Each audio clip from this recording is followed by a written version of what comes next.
दोस्तों नमस्कार, अभिनंदन, वंदन, साधुवाद। आप लोग कैसे हैं? मुझे विश्वास है कि आप लोग अच्छे से होंगे, अपने लाइफ को अच्छे से जी रहे होंगे और भगवान धन्वंतरी की कृपा से आप लोग स्वस्थ होंगे। दोस्तों, आज मैं जिस टॉपिक पे बात करना चाहूँगा वो टॉपिक आज के दौर में इस समय सर दर्द बना हुआ है लोगों के लिए। क्योंकि अक्सर पेपर में आप देख रहे हैं, पढ़ रहे हैं कि एक नई बीमारी, यानी है तो एक पुरानी, लेकिन एक नई बीमारी के रूप में अभी फिलहाल उभर रही है और बहुत सारे पेशेंट में देखा गया है। ऐसे पहले रेयर केस में एक चीज़ देखा जाता था, लेकिन अभी ज़्यादा देखा जा रहा है। उसका नाम है माइक्रोमिकोसिस, यानी fungal infection, black fungus infection. हमारे बॉडी में तीन तरह के फंक्शन ऑफ इन्फेक्शन देखा जाता है अक्सर। एक आपकी बैक्टीरियल इन्फेक्शन, जिसको हम जीवाणु का इन्फेक्शन बोलते हैं। एक होती है विषाणु, जिसको वायरल इन्फेक्शन बोलते हैं। और ये है फंगल इन्फेक्शन। तो फंगल इन्फेक्शन आखिर क्यों हो रहा है और ब्लैक फंगस क्यों हो रहा है? क्योंकि अक्सर फंगल इन्फेक्शन बहुत लोग को होती है, जो वाइट पड़ते होता है, डैंड्रफ वगैरह इस टाइप के बहुत सारे स्किन में अक्सर होते रहते हैं, लेकिन वो जानलेवा नहीं होता। लेकिन ये जो बीमारी है वो जानलेवा बना हुआ है। और ये बीमारी क्यों होता है और किन लोगों में ज़्यादा होता है? तो ये बीमारी अक्सर देखा गया है उन लोगों को जिनको स्टेरॉइड, लॉन्ग टाइम से स्टेरॉइड चल रही है, लॉन्ग टाइम से उनको एंटीबायोटिक चल रही है, इम्यूनिटी सप्रेस करने वाली दवाइयाँ वो ले रहे हैं, और जिनकी डायबिटीज़ हाई लेवल पे रह रही है, डायबिटीज़ की बीमारी है, जिनको कैंसर है, जिनको HIV है, जिनको ट्यूबरकुलोसिस है, और अभी फ़िलहाल तो जो कोविड-19 जिनको हो रही है, और वो ठीक होने के बाद ये बीमारी ज़्यादातर देखा जा रहा है।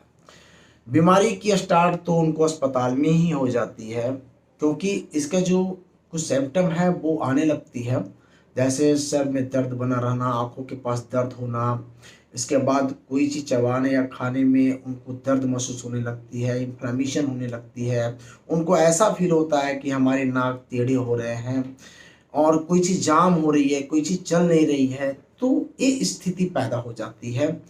और कभी-कभी उनके नाकों से ब्लड आ जाना, पपड़ी जैसा होना, महसूस होना, और आँख को जब खोलते हैं, बंद करते हैं तो पेन होती है उनको।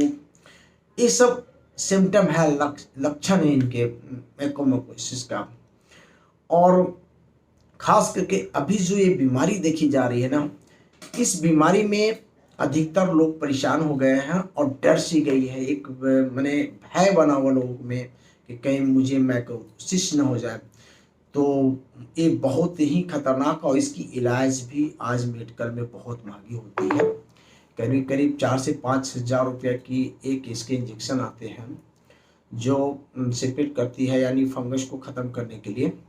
ऐसे एंटी फंगस बहुत सारी दवाइयाँ इस पर चलेगी, और ख़ास करके ENT वाले डॉक्टर इसको देखते हैं, ट्रीट करते हैं। लेकिन आज हो क्या रहा है, ये क्यों नहीं हो रहा है?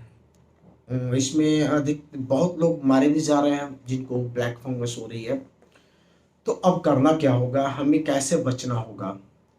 तो मैं बताना चाहता हूँ कि ये जो बीमारी है, आयुर्वेद इस पे क्या कहती है।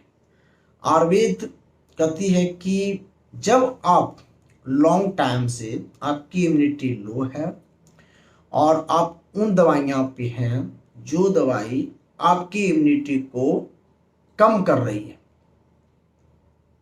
तो जब आपकी इम्यूनिटी खुद की कम हो जाएगी तो अंदर में जो वायरसेस को, बैक्टीरिया को, फंगस को मारने की जो क्षमता है वो बॉडी खो देती है, बॉडी न्यूट्रल हो जाती है।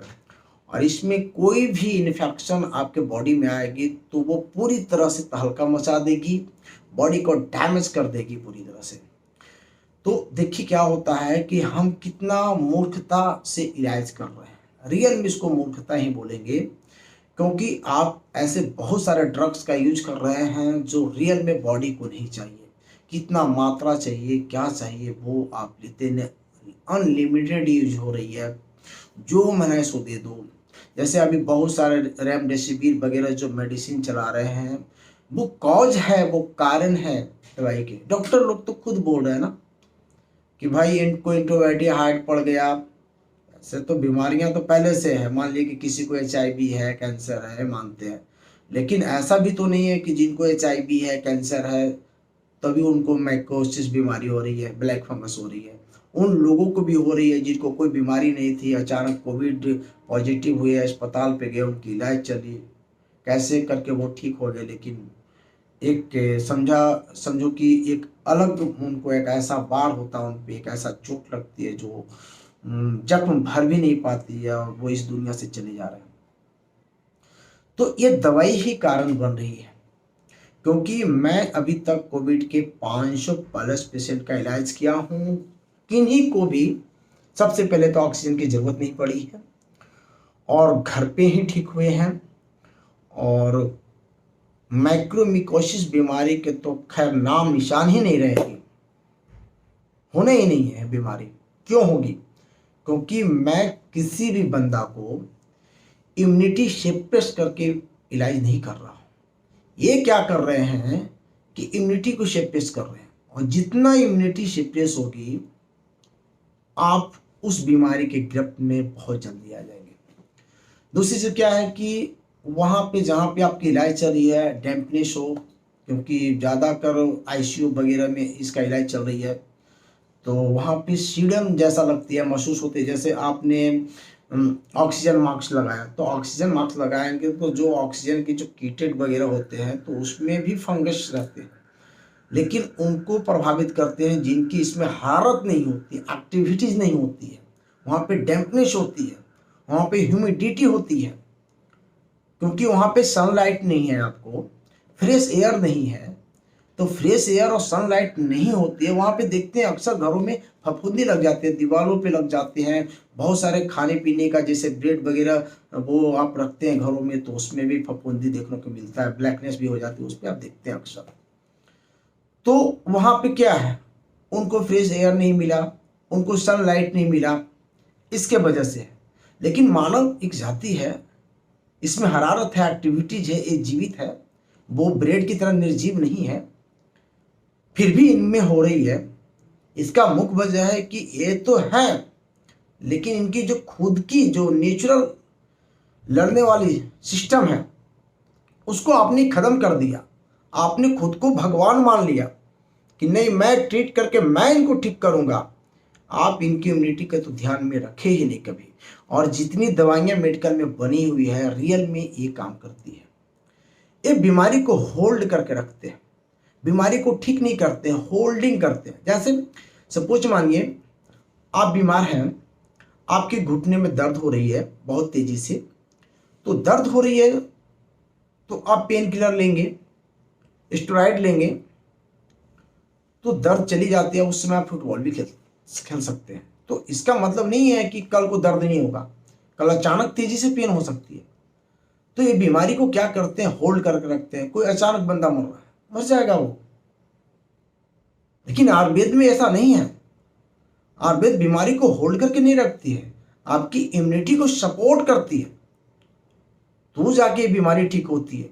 ऑक्सीजन लेवल गिर रहा है तो मैं कोई ऑक्सीजन उसमें इनटेक नहीं कर रहा, मैं लंग्स को पावर दे रहा हूं, कैपेसिटी दे रहा हूं कि वो आसानी से नेचुरल ऑक्सीजन को इनटेक करे बॉडी के अंदर। तो मैं कैपेसिटी बढ़ा रहा हूं, मैं सपोर्ट कर रहा हूं, तो जाके ठीक हो रहे हैं। यहाँ पे सपोर्ट सिस्टम नहीं है, यहाँ पे एक खुद जाकर वर्क करना चाहते हैं। बॉडी का कोई कीमत ही नहीं है कि बॉडी की अपनी कोई ताकत होती है। साइंस में लोग इतने खो गए हैं कि बॉडी को ताकत को इन्होंने नागन्य मान लिया कि अब कुछ ही नहीं है, वैक्सीनेशन कर दो, ये कर दो, वो कर दो, सब वो करेगा, और बॉडी में कुछ बची ही नहीं है। लेकिन भगवान परीक्षा लेते हैं इन मनुष्य को जो बहुत ज़्यादा चालाक हैं, बहुत ज़्यादा निर्भीक सोचते हैं, अपने आप को साइंटिस्ट मानते हैं और सोचते हैं कि सब चीज़ पे बस मेरा हो जाएगा। लेकिन ह्यूमन होगा, वो भगवान नहीं हो सकता है, नेचर आप नहीं बन सकते हैं। और इसी का परिणाम है ये सब बीमारी आना। कोई अलग से नहीं आ रही है, सब कुछ वस्तु स्थिति जो बीतती है आपके आसपास ही है। आप पे तभी वो अटैक करती है जब आप कमजोर हो जाते हैं। तो दुनिया में ऐसा नहीं है कि फंगस नहीं है, सब जगह, सब जगह है। जहां से मैं बोल रहा हूं यहां भी फंगस हो सकता है, तो क्या मुझ पे अटैक कर लेगा? वो नहीं करेगा। या किसी वस्तु पे कहीं भी जो कमजोर हो जाते हैं उस पे अटैकिंग होती है, चाहे वायरस का, चाहे बैक्टीरिया का, चाहे फंगस का, किसी का अटैकिंग। तो इस वजह से लोग मारे जा रहे हैं, प्रॉब्लम में फंस रहे हैं। तो अब हमें क्या करना होगा? इसके लिए मैं कुछ इलाज बताता हूं जो बहुत ही लाभकारी है, बहुत ही फायदेमंद है। जरूर इसे करें। और खास करके जिनको ब्लैक फंगस हो रही है वो ठंड जगह पे नहीं रहेंगे और ठंडी वस्तु का इस्तेमाल नहीं करेंगे। इससे जरूर आप बचेंगे। सबसे पहली बात है, ये नोट रखेंगे माइंड में। खाना भी खाना है तो उनको गर्म गर्म खाना है, ताज़ा खाना खाना है, और उनको ठंड चीज़ बिल्कुल इस्तेमाल नहीं करना है। अब कुछ मैं दवाइयाँ बता रहा हूँ, इस प्रोटोकॉल को करें, बहुत ही फायदा करता है, बहुत ही बेनिफिशियल है। आपको फंगल को मारने में, आपकी बॉडी को इम्यूनिटी बढ़ाने में भी सपोर्ट करते हैं। तो दोनों तरह से सपोर्ट करेंगे। तो मैं चलो चलता हूँ इलाज की तरफ। क्या क्या इस पर ट्रीटमेंट होना चाहिए, इसकी इलाज क्या होनी चाहिए। तो सबसे पहले एक मैं पाउडर बनवा रहा हूँ, वो पाउडर को ज़रूर बनाएं घर पे। इसमें 20 ग्राम अजवाइन लेंगे आप, और 20 ग्राम इसमें बाकुची पाउडर लेंगे। बाकुची बीज आती है, उसको पाउडर बना लेंगे। 20 ग्राम इसमें तेज पत्ते लेंगे, और 20 ग्राम इसमें लाल राई लेंगे। इन सभी को पाउडर बनाएंगे, और साथ में इसमें 50 ग्राम शुद्ध गंधक आंवला सार पाउडर डालेंगे इसमें, और 3 ग्राम की मात्रा में शुद्ध चूना डालकर के ये दवाई आपकी कंप्लीट हो गई। अब क्या करना है, इसे 2 पिंच, 2 चुटकी, लगभग 4 से 500 mg में आपको 3 टाइम्स लेना है, सुबह, दोपहर, शाम। अब इसको खाएंगे कैसे? इसको खाने के लिए एक आपको काढ़ा घर पे बनाना होगा। तो काढ़ा बनाने के लिए सबसे पहले उसकी मटेरियल को लिख लें। इसमें आप ले सकते हैं 10 ग्राम आप ले लें चिरायता, 10 ग्राम इसमें कालमेघ लेंगे, और 20 ग्राम इसमें ले लेंगे पित्त पापड़ा। पित्त पापड़ा आती है जो आपके बॉडी के अंदर कोई भी वो विषाणु कुछ भी टॉक्सिक रहता है उसको निकालने का काम करते हैं, बहुत ज़्यादा बेनिफिशियल है। तो वो लेंगे, और इसमें आप लेंगे 20 ग्राम लेंगे हल्दी, बढ़िया क्वालिटी का हल्दी लेंगे। वो हल्दी आंबा हल्दी लेंगे, एक घरेलू हल्दी नहीं, आंबा हल्दी आती है, कैल्शियम हल्दी भी बोलते हैं उसको। वो आप 20 ग्राम इसमें ज़रूर ऐड करेंगे। इसके बाद इसमें कुछ और इंग्रेडिएंट्स है। इसमें गिलोई लेना है आपको। अगर आपको गिलोई सत मिलती है तो 20 ग्राम गिलोई सत डाल लें, नहीं तो फिर गिलोई आपको 6 इंच गिलोई, अगर आप लेते हैं कच्चे लेते हैं तो 6 इंच गिलोई का यूज करना पड़ेगा इस काढ़ा को बनाने में। तो गिलोई आप ले लेंगे, और पीपल होती है, पीपल की छाल 20 ग्राम इसमें प्रयोग करेंगे, और 20 ग्राम नीम की छाल प्रयोग करेंगे। ये आपको डालना बहुत ज़रूरी है। और इसमें 20 ग्राम आप डालेंगे खाने वाला सोडा, जिसको मीठा सोडा बोलते हैं, तो वो भी आप इसमें ज़रूर प्रयोग करें। और इसमें प्रयोग करेंगे आप नींबू शत करेंगे प्रयोग। नींबू शत मार्केट में मिल जाती है, अगर नींबू शत किन्हीं को नहीं मिलेगी तो उसके जगह पे फिर नींबू का यूज करना होगा। तो इन सभी का एक पाउडर बन जाएगी। 10 ग्राम के मात्रा में इस पाउडर को लेंगे, 10 से 15 ग्राम ले सकते हैं, और इसे आप 6 कप पानी में उबालें। जब ये पानी 3 कप बन जाएगी तो 1 कप 3 बार जो दवा मैं बताया हूँ 500 mg में, उसके साथ इसका प्रयोग जरूर करें, बहुत ही बेनिफिट है। इसके बाद एक लहसुन का प्रयोग है। इसमें 4 से 5 कली लहसुन को बारीकी काट लेंगे, और साथ में 1 से 1 ग्राम के मात्रा में अदरक, इन दोनों को 2 कप पानी में उबाल के 1 कप कर लें। इसके बाद जब ये पिएंगे तो 4 से 5 धागे केसर इसमें डालेंगे और इसका यूज करेंगे। और ध्यान रखें, मीठा चीज़ का बिल्कुल प्रयोग ना करेंगे, कोई भी स्वीट वाली प्रयोग नहीं करना है, इससे ज़रूरी बचना है, क्योंकि ये मीठापन से बढ़ेगी। तो कोई चीज़ चाहे मीठा फल ही क्यों ना हो वो तो नहीं प्रयोग करना है। तो मीठे चीज़ों से ज़रूर बचना है और इसका प्रयोग करेंगे। अब एक सूंघने वाली दवाई है, उसको सूंघेंगे। उसमें क्या रहेगी, उसमें रहेगी नौसादर, ठिकरी नौसादर मिलती है, नौसादर ले ले। मान लिया कि आप नौसादर ले ले 20 ग्राम, और 20 ग्राम इसमें चूना, जो अनबुझा चूना हो, जो बुझाया नहीं गया हो, वो दोनों को मिक्स करके एक कांच के बोतल में डाल ले, उसको टाइट कर ले उसके ढक्कन से, है ना। और उसमें थोड़ी सी पानी डाल लेंगे हल्का, ज़्यादा इसको भिगोना नहीं है, और इसको पैक करके रखना। इसको आराम से खोल करके थोड़ा थोड़ा सूंघना है इसमें। तो ये तेज़ी से काम करती है, बहुत ही तेज होती है, बहुत आसानी से, बहुत ढंग से, सावधानी से इसको सूंघना होगा। तो ये सूंघने का काम करें। इसके बाद एक आयल बनाएंगे तेल लगाने के लिए। तो इसका प्रयोग कैसे करेंगे, आयल का प्रयोग, एक आयल भी और एक घी, दो प्रयोग आपको करना है लगाने में। आयल बनाएंगे तो सरसों का तेल ले लें, 50 से 100 ग्राम सरसों का तेल ले लें। इस सरसों का तेल में कम से कम 8 से 10 पीस लहसुन डालें, 3 से 4 तेज पत्ते डालेंगे, 1 चम्मच अजवाइन, 1 चम्मच कलौंजी डालें। और इसको जब पका लेंगे, थोड़ा सा जल जाएगी, तो वापस जब तेल को उतारेंगे तो इसमें 5 ग्राम फिर कपूर ऐड करेंगे बढ़िया क्वालिटी का, और 5 ग्राम गंधा कामला सार इसमें पाउडर मिक्स कर लिए। ये दवाई तैयार हो गया तेल।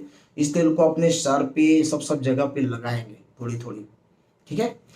तो ये बहुत ही बेनिफिट रहेगा। और दूसरा एक है घी वाला, अगर 50 ग्राम घी है तो 50 ग्राम घी ले लें, और इसमें 10 ग्राम कपूर और 5 ग्राम गंधा का पाउडर डाल दें, और इसका भी आप प्रयोग करें तो ये बहुत बेनिफिट रहेगा। और मुझे विश्वास है कि ये दवाई सस्ती भी है और इफेक्टिव भी है, बहुत तेज़ी से काम करेगी। पहला दिन ही आप 3 बार प्रयोग करेंगे तो आपको अच्छे रिजल्ट देखने को मिलेंगे। इसके बाद फिर आपको कंटिन्यूअस उसको करना है, कम से कम 21 डेज का इलाज तो ज़रूर रहेगा। और फिर कोई भी प्रॉब्लम हो तो हमसे बात कर सकते हैं, मेरा फ़ोन नंबर दिया हुआ रहता है, इस नंबर पे ज़रूर कांटेक्ट करें। और मैं चाहूँगा कि अच्छे से अच्छे आपको इलाज दे पाऊँ, और मैं आपको इस आपदा से निकाल पाऊँ, आप बच पाए। क्योंकि इंसान वही अच्छा होता है जो इंसानों को हेल्प करता है। तो मुझे विश्वास है कि आप लोग इस चीज़ को समझ पाएंगे, और विश्वास के साथ आयुर्वेद का साथ दे, आयुर्वेद का सहयोग ले। निश्चित आयुर्वेद आपकी साइड बेनिफिट देती है, ना कि साइड डैमेज करती है। तो ज़रूर इसे यूज करें। और मैं नेक्स्ट जो वीडियो लाने वाला हूँ वो हैप्पी हाइपोक्सिया पे लाऊंगा, जहाँ पे अचानक आपकी ऑक्सीजन लेवल फॉल डाउन हो जाती है, ब्लड में ऑक्सीजन लेवल कम जाती है, आपको अचानक ये समझ में आती है कि मेरा ऑक्सीजन गिरने लगा, आपको अचानक सांसें फूलने लगती है, तो ये खतरनाक है। क्योंकि कोई सिम्टम नहीं आएगा, अचानक ये होती है, जिसको हाइपोक्सिया करते हैं। तो इसका वीडियो मैं लेके आ रहा हूँ, इसकी क्यूरेबल है, बहुत आसान इलाज है, बहुत आसानी से इसको भी ठीक कर सकते हैं। सो दोस्तों, इस वीडियो को आप चाहें तो फॉरवर्ड कर सकते हैं, दोस्तों को बताइए, समझाइए, आयुर्वेद को सीख दीजिए। आयुर्वेद एक कमांड कर सकता है, अभी टाइम आ गया है आयुर्वेद को खुद को साबित करने का, तो साबित हम जरूर कर सकते हैं। सो थैंक यू, जय हिंद, जय भारत, जय आयुर्वेद, आयुर्वेद जयतु।